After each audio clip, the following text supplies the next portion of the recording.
स्वतंत्रता के अग्रदूत, महान समाज सुधारक स्वामी दयानंद सरस्वती। सन 1824 में गुजरात के टंकारा में फाल्गुन कृष्ण दशमी को स्वामी दयानंद सरस्वती का जन्म हुआ। जन्म नक्षत्र के आधार पर इनका नाम मूल शंकर रखा गया।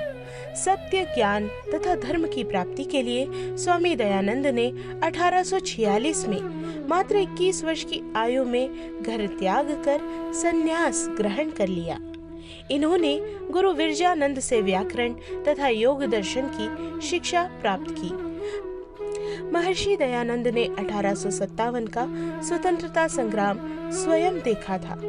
वे जान गए थे कि भारत को स्वतंत्र करने के लिए जन जन को संगठित करना अनिवार्य था और उससे भी पहले आवश्यक था भारत के सोए हुए स्वाभिमान को जगाना। आवश्यक था दीन और दुर्बल हो चुके भारतवासियों में ये भाव जागृत करना कि वे कोई हारी हुई नस्ल नहीं है, अपितु मंत्र दृष्टा ऋषियों की संतानें हैं। इस भाव को जगाने के लिए उन्होंने प्राचीन ग्रंथों में छिपे ज्ञान विज्ञान को पुनः खोज निकाला। स्वाधीनता आंदोलन में स्वदेशी तथा स्वराज्य की अवधारणा के बीज स्वामी दयानंद ने ही रोपे। महर्षि दयानंद ने चैत्र शुक्ल प्रतिपदा संवत 1932 अर्थात सन 1874 को गिरगांव में आर्य समाज की स्थापना की, जिसने सनातनियों के मतांतरण को रोकने, कुरीतियों को दूर करने तथा वैदिक विषयों को समाज में पुनः स्थापित करने में महती भूमिका निभाई। स्वदेशी की अवधारणा को पहली बार चरितार्थ करने का कार्य महर्षि दयानंद ने किया। भारत के स्वाभिमान को झकझोर कर जगाते हुए उन्होंने लिखा, जब परदेशी हमारे देश में व्यापार करेंगे तो दारिद्र्य और दुख के बिना दूसरा कुछ भी नहीं हो सकता। इतने से ही समझ लो कि अंग्रेज अपने देश के जूते का भी जितना मान करते हैं उतना अन्य देश के मनुष्यों का भी नहीं करते। महर्षि दयानंद सरस्वती द्वारा रचा गया महान ग्रंथ सत्यार्थ प्रकाश अनेक समाज सुधारकों और क्रांतिकारियों का प्रेरणा स्रोत बना।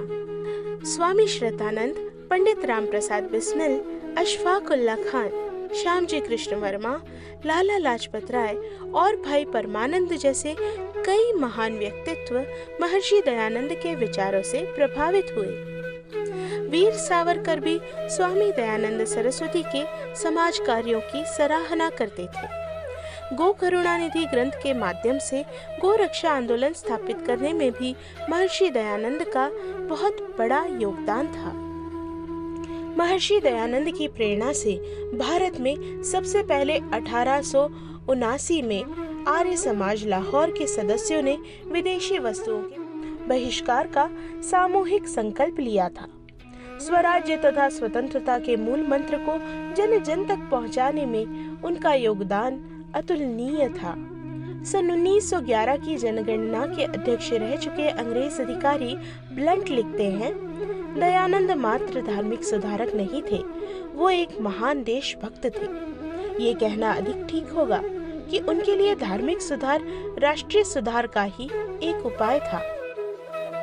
स्वधर्म, स्वभाषा, स्वराष्ट्र, स्वसंस्कृति और स्वदेशोन्नति के अग्रदूत स्वामी दयानंद सरस्वती का शरीर सन 1883 में दीपावली के दिन पंचतत्व में विलीन हो गया, किंतु कृणवंतो विश्वमार्यम अर्थात संपूर्ण विश्व को श्रेष्ठ बनाए, ये उनकी संकल्पना आज भी हमें मार्ग दिखा रही है।